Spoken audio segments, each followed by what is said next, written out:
IRR కేసులో చంద్రబాబుకు ఊరట లభించింది. ముందస్తు బెయిల్ పిటిషన్ ను సుప్రీంకోర్టు అయితే కొట్టివేసింది.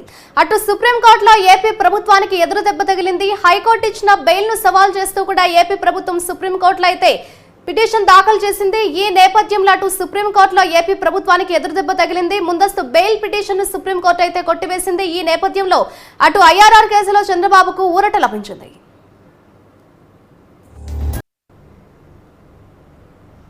ఐఆర్ఆర్ కేసులో చంద్రబాబుకు ఊరట లభించింది. ఇదే అంశానికి సంబంధించిన మరింత సమాచారాన్ని మా ఏపీ కోఆర్డినేటర్ కాశీరావు అందిస్తారు.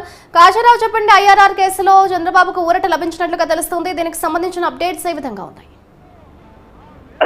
మాధురి, అంటే ఎన్ఆర్ రింగ్ రోడ్డు కేసుకు సంబంధించి హైకోర్టు బెయిల్ ఇచ్చిన విషయం కూడా మనకు తెలిసిందే. అయితే ఈ బెయిల్ను సవాల్ చేస్తూ ఆంధ్రప్రదేశ్ ప్రభుత్వం సుప్రీంకోర్టుకి వెళ్ళింది. అయితే ఈ రోజు సుప్రీంకోర్టు అంటే ఆ గతంలో కూడా జరిగింది. అయితే వాదనలు విన్నటువంటి అంటే ప్రభుత్వ వాదనలు అలాగే చంద్రబాబు నాయుడు తరపునటువంటి లాయర్ వాదనలు విన్నటువంటి సుప్రీంకోర్టు ఈ రోజు వైసీపీ అదే ఆంధ్రప్రదేశ్ ప్రభుత్వం వేసినటువంటి పిటిషన్ ను కొట్టివేయడం జరిగింది. మొత్తం మీద చంద్రబాబుకు ఊరటగా చెప్పుకోవాలి, తర్వాత వైసీపీ ప్రభుత్వానికి కొంతమేర సుఖెదురైందని చెప్పుకోవాలి.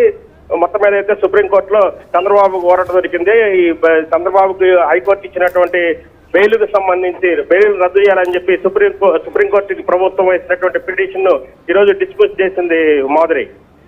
అండ్ ప్రస్తుతం కాశీలో సుప్రీంకోర్టు తీర్పును మళ్ళీ ఏపీ ప్రభుత్వం సవాల్ చేస్తూ మరో పిటిషన్ దాఖలు చేసే అవకాశం ఉందా?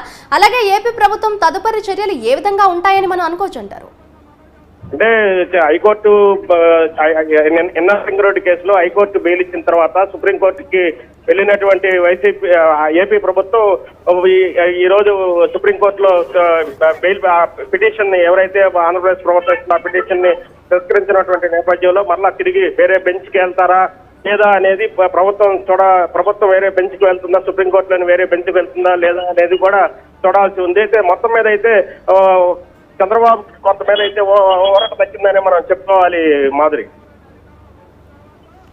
ప్రస్తుతం ఈ కోర్టు తీర్పునైతే ఎన్నికల సమీపిస్తున్న నేపథ్యంలో మనం ఏ విధంగా చూడొచ్చు అంటారు కాశీరావు? అంటే కొంతమేర ఈ కేసుకు సంబంధించి గవర్నమెంట్ సుప్రీంకోర్టులో వేసినటువంటి పిటిషన్ అంటే హైకోర్టు ఇచ్చినటువంటి బెయిల్ ను రద్దు చేయాలని చెప్పి సవాల్ చేస్తూ సుప్రీంకోర్టులో పిటిషన్ వేసినటువంటి ఆంధ్రప్రదేశ్ ప్రభుత్వం ఇప్పుడు ఈ రోజు సుప్రీంకోర్టు ఈ పిటిషన్ ని డిస్మిస్ చేసిన నేపథ్యంలో కొంతమేర చంద్రబాబుకు లాభించిందనే చెప్పుకోవాలి.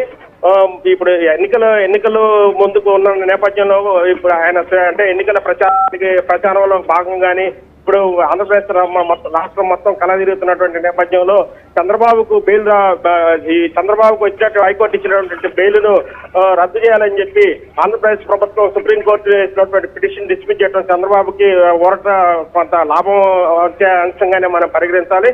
మొత్తం మీద తెలుగుదేశం పార్టీ శ్రేణులు కూడా సంతోషాన్ని వెలుబుచ్చుతున్నట్టుగానే మనం చెప్పుకోవాలి మాధురి.